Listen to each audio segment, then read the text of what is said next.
Hola Patricia, acabas hoy el módulo de flores de Bach Ujú.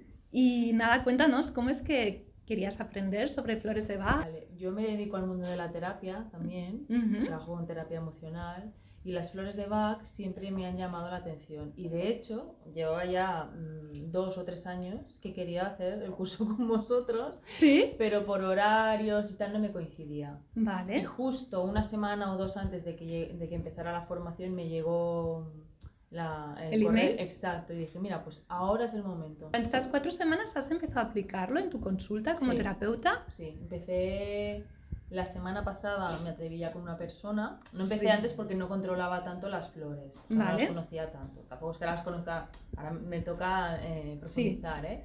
Pero esta semana sí que he empezado ya con algunas personas a prepararles. Bueno, todo es práctica, siempre es práctica y cuando le dijiste, oye, me sale esto, a la persona le resonó, viste que te ayudaba con tu terapia en tu consulta. Sí, yo les voy diciendo, mira, te pongo esto para esto, te pongo lo otro para otro. Y me van sonriendo con la cara como, bueno, como yo creo que como confían, pues lo que tú me pongas me va a ir bien, ¿no? Pero sí que les explico para qué cada flor. Muy bien.